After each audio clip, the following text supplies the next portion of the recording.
नमस्कार दोस्तों, मैं हूं नवीन पाटीदार और आप देख रहे हैं वॉइस एमपी। विधानसभा चुनाव से पहले भारतीय जनता पार्टी विकास यात्रा के तहत जो विकास किए गए उसे गिनाने का काम करिए, साथ ही जिस तरह के विकास किए जाएंगे उसे भी बताने का काम करिए। अगर बात की जाए तो नीमच में विधायक दिलीप सिंह परिहार के नेतृत्व में जिस तरह के विकास भारतीय जनता पार्टी द्वारा किए गए उसका जो है विकास का ब्यूरो दिया जा रहा है। साथ ही अगर बात किया है तो विकास क्या होंगे आगे उसका भी जो लोकार्पण और शिलान्यास किया जा रहा है। इस पर बात किया है तो आज नीमच सिटी के राउंड ढूंढी यहाँ पर विकास को लेकर जो है भूमि पूजन किया गया। इस पर बात करने के लिए हमारे साथ मौजूद है विधायक दिलीप सिंह परिहार। उनसे बात करें किस तरीके से जो है भूमि पूजन किया जा रहा है, विकास यात्रा का क्या मुख्य उद्देश्य है।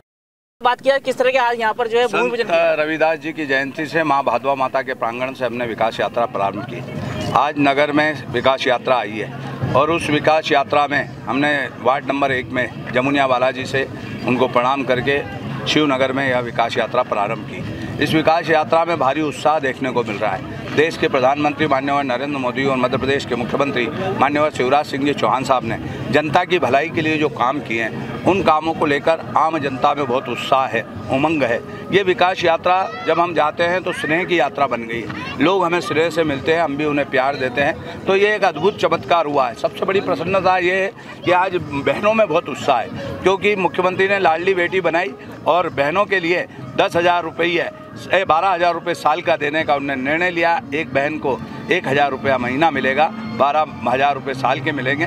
तो बहनों में उत्साह है, लाडली बेटियों में उत्साह है। जो इस विकास यात्रा के माध्यम से कोई दिव्यांग है, कोई परित्यज्ञा है, विधवा है या अन्य कल्याणी है, उनको भी हम सुविधाएं देने का काम कर रहे हैं। हमने यहाँ लगभग 135 प्रधानमंत्री आवास दिए हैं, तो वो हितग्राही भी बड़े प्रसन्न हैं। यहाँ हिंदू मुसलमान दोनों निवास करते हैं, दोनों को हितग्राही योजना का हमने लाभ देने का काम किया है। ये आज विकास यात्रा नीमच नगर में यहाँ प्रारंभ हुई है। यहाँ हमने बहुत भूमि पूजन किए है, लाखों रुपए के काम किए हैं। एक सबसे बड़ी बात, आज इसी विकास यात्रा के अंत में हम 3, साढ़े 3, 4 बजे नीमच में सावरिया जी मंदिर के पास में एक जो बड़ा नाला है उसको हम पर्यटन स्थल टाइप डेवलपमेंट करेंगे। मध्य प्रदेश के मुख्यमंत्री जी ने उसके लिए 3.5 करोड़ रुपए हमको भेज दिए हैं। आज उसका भूमि पूजन करेंगे। एक बड़ी सौगात नीमच की जनता को हम देने जा रहे हैं। ये विकास यात्रा लोग बहुत सारे विकास के कार्य लेके आई है, जो आने वाले समय में हमें उसका आशीर्वाद मिलने वाला है। हम चाहते हैं वापस मध्य प्रदेश में मुख्यमंत्री बने, देश में देवदुर्लभ प्रधानमंत्री जिनने गरीबों के बहुत काम किए हैं वो बने। पानीदार मुख्यमंत्री है शिवराज सिंह चौहान, जो नर्मदा का पानी 1800 करोड़ रुपए की नीमच मंसूर की योजना उनने स्वीकृत की है।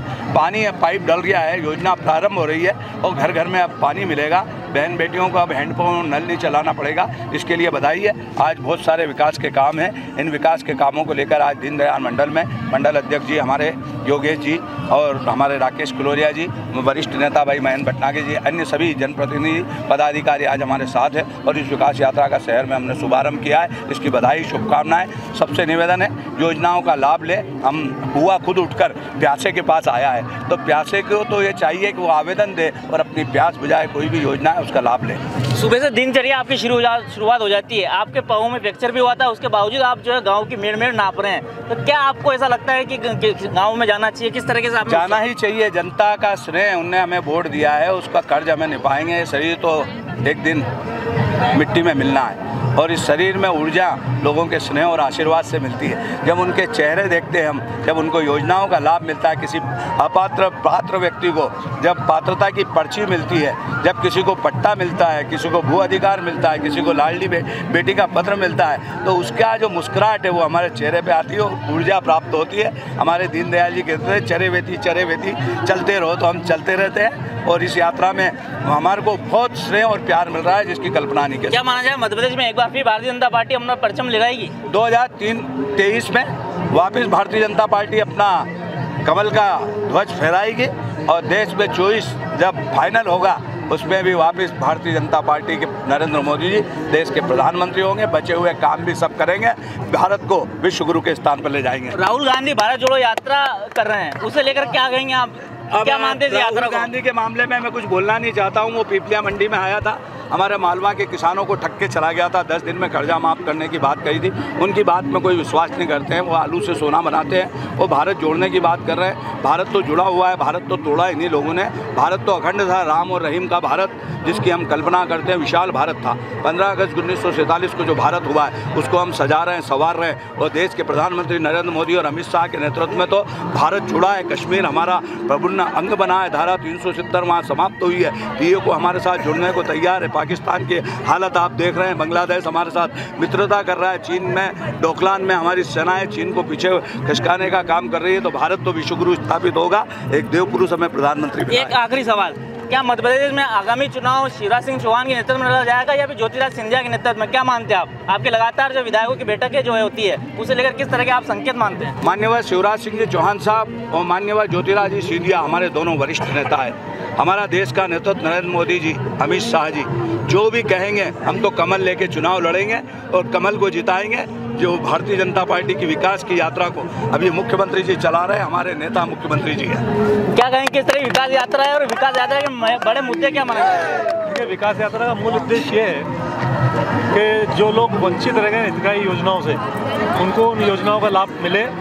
और जो हमने 5 साल, 4 साल, 4.5 साल जो हमने विकास के काम किए हैं, हम अपना एक तरह से रिपोर्ट कार्ड जनता के पास रख रहे हैं कि हमने 5 साल में इतने विकास के काम किए हैं और जनता को ये बता रहे हैं। आज तक इतनी पार्टियां, राजनीतिक पार्टियां रही हैं, लेकिन कभी किसी ने अपना विकास का कार्ड जनता के सामने नहीं परोसा। तो हम ये पहला एक अनूठा प्रयोग कर रहे हैं कि हम अपने काम किए हुए काम लेके जनता के पास जा रहे हैं और जनता जो चाहती है वो हम आगे विकास के रूप में काम करना चाहते हैं। और विकास यात्रा में हम नई सौगात भी दे रहे हैं और जनता की समस्याओं का निराकरण भी कर रहे हैं। क्या कहेंगे आप किस तरह के विकास को लेकर जो आज रावण मंडी में कार्यक्रम किया गया था, क्या बड़े मानते हैं क्या विकास हो रहा है यहाँ पर? जब तो अभी चुनाव हुए थे वर्तमान में नगर पालिका को, तो हमने एक विज़न रखा था जनता के बीच का हम वार्ड विकास के लिए क्या करेंगे।